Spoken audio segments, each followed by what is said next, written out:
Salam informasi, salam kepo, salam kejenian berpikir seperti jernihnya air mineral ini. Ah, Jerman kalah lagi, Argentina yang menang. Tapi salut untuk Argentina, ya. Walaupun di awal pertandingan Piala Dunia, Argentina sempat kalah oleh Arab Saudi, tapi akhirnya dia menjuarai Piala Dunia Qatar 2022. Ada yang senang, ada juga yang bertanya-tanya, bahkan banyak yang memprediksi ataupun menduga-duga ini kayaknya FIFA sudah men-setting nih. Udah men-setting bahwa Argentina akan dimenangkan di sini. Banyak yang mengatakan seperti itu ya. Apalagi kalau dilihat-lihat ini sebenarnya ambisi dari Argentina yang sudah 36 tahun Piala Dunia atau trofi Piala Dunia ini tidak mereka rebut. Terlebih lagi ini adalah ambisi dari Messi.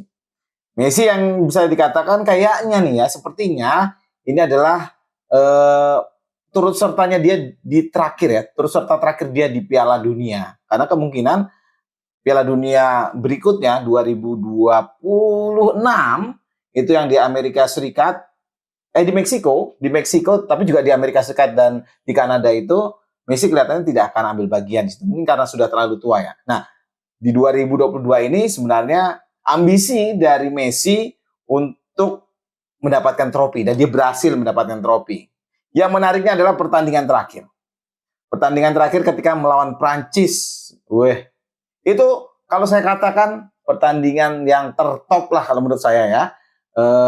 Sepanjang saya menyukai bola dan sepanjang saya menyaksikan pertandingan final Piala Sepak Bola FIFA gitu ya. Apa yang membuat menarik? Ya, karena gol-golnya saling kejar-mengejar. Kita tahu di menit pertama Argentina ya sudah menang duluan 2-0. Walaupun satu gol yang pertama yaitu gol penalti, pada saat yang nonton pasti ingat nih ya. Yang nonton pasti ingat ketika Di Maria bersinggungan atau dianggap menjatuhkan Di Maria, jadi Dembele ya, itu dianggap menjatuhkan Di Maria di kotak penalti, akhirnya membuahkan penalti untuk Argentina.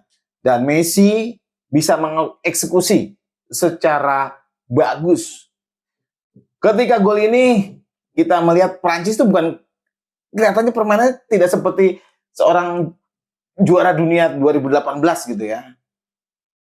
Ya, bahkan ketika gol kedua yang tercipta dari kakinya Di Maria itu juga membuat Prancis seolah-olah ya udah nggak ada harapan. Pada saat gol kedua dari Argentina sendiri saya merasa ya sudahlah, udah jelas lah Argentina pasti menang nih ya, menang mudah gitu. Tapi ternyata di luar dugaan. Di saat hal seperti inilah jagonya ya, saya bilang jagonya pelatih dari Prancis, Didier Deschamps ya.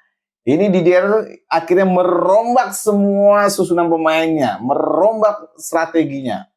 Kita tahu ya, Giroud dibongkar, dikeluarkan ya. Griezmann dikeluarkan. Nah, dengan strategi seperti itu akhirnya ya Mbappe berperan. Benar. Ketika babak kedua Mbappe pun membalas dengan 2 gol yang akhirnya memaksa Argentina untuk perpanjangan waktu. Sepanjang pertandingan ini kelihatannya memang pelatih dari Prancis ini benar-benar ingin total lah ya. Semua membuat bingung. Nah, kesalahan banyak orang atau pengamat bola ya menyalahkan Argentina sehingga Prancis sempat menyamakan kedudukan adalah ketika Di Maria ditarik dari lapangan. Padahal Di Maria saat itu mainnya ciamik banget, cakep banget, mengobrak-abrik pertahanan dari Prancis yang membuat Prancis tidak berkutik sama sekali.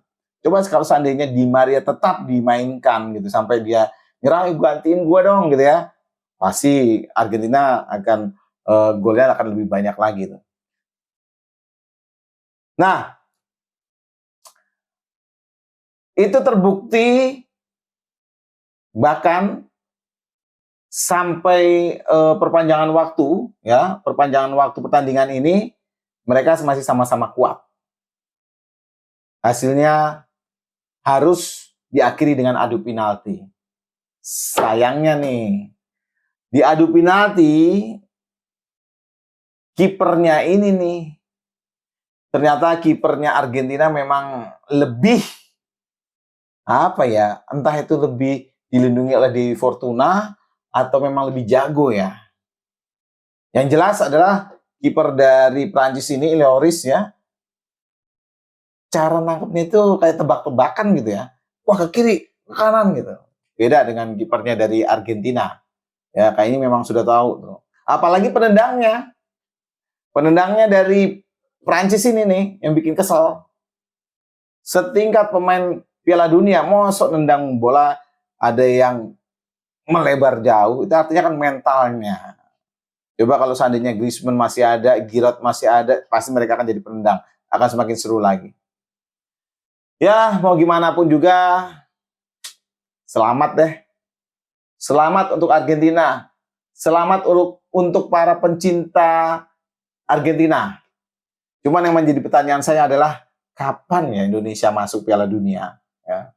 Kalau Indonesia masuk Piala Dunia, ya, saya akan tinggalkan Jerman yang selalu saya pegang setiap Piala Dunia. Tapi kapan? Walaupun sebentar lagi kalau tidak salah Piala AFF ya, Indonesia. Ya, dari Piala Dunia kita akan ke Piala AFF. Ya, semoga sajalah dimulai dari Piala AFF inilah. Semoga Indonesia bisa jadi juara. Ya, semoga. Tapi nggak tahulah nanti bagaimana hasilnya ya. Tapi kembali lagi ke Piala Dunia. Yang menarik di Piala Dunia 2022 Qatar ini adalah banyak tim-tim dari Asia dan Afrika ini unjuk kebolehan, unjuk gigi. Bahkan tim Jerman saya kalah sama Jepang. Ya, Portugal juga kalah sama Maroko. Spanyol juga kalah sama Maroko ya, kalau tidak salah. Yang mantap memang Maroko. Hebat, saya akui Maroko. Maroko ini sebenarnya bukan Piala Dunia yang pertama kali yang diikuti oleh Maroko, tetapi memang jarang ya Maroko masuk di Piala Dunia ini, tampil di Piala Dunia. Tapi di Piala Dunia 2022 ini, ya, tim Maroko ini benar-benar menyita perhatian orang. Bahkan waktu pertandingan antara Spanyol Maroko itu banyak yang jagoin Spanyol. Banyak yang jagoin Maroko. Ya, tapi ya gimana ya? Ya itulah. Bukan. Ditambah lagi ketika pertandingan Prancis kalau tidak salah ya. Benar ya? Prancis ya kalau nggak salah. Prancis melawan Maroko. Nah, ini nih. Banyak yang menjagokan Maroko. Tapi ya, yang namanya mental juara Prancis ya, akhirnya bisa mengalahkan Maroko. Prancis walaupun tidak juara. Maroko yang saya suka adalah penjaga gawangnya. Masih muda, jago, refleksnya, dan sebagainya. Ini yang harus ditiru nih oleh Indonesia. Indonesia sepanjang saya menyaksikan, ya, tim Indonesianya mungkin yang kurang disorot adalah penjaga gawangnya. Kasihan ya. Penjaga gawang Indonesia mungkin yang jadi fenomenal ya Hendro Kartiko, ya, terus Marcus Harrison, apa lagi ya? Ya jujur saya sebenarnya tidak terlalu menguasai atau tidak terlalu ahli lah dalam bidang bola. Tapi melihat Piala Dunia 2022 ini besar harapan bahwa dominasi negara-negara Eropa tidak lagi sekuat Piala Dunia sebelumnya. Dan bahkan prediksi saya nanti di Piala Dunia 2026 bisa jadi yang namanya negara Asia atau negara Afrika ya bisa maju di final. Siapakah negara itu? Nggak tahu. Ya sampai ketemu lah nanti di Piala Dunia 2026 di Meksiko, Amerika dan Kanada. Yang jelas, selamat untuk Argentina dan para pendukung Argentina. Sukses! Salam informasi, salam kepo, salam kejenian berpikir. Seperti jerinya air mineral ini.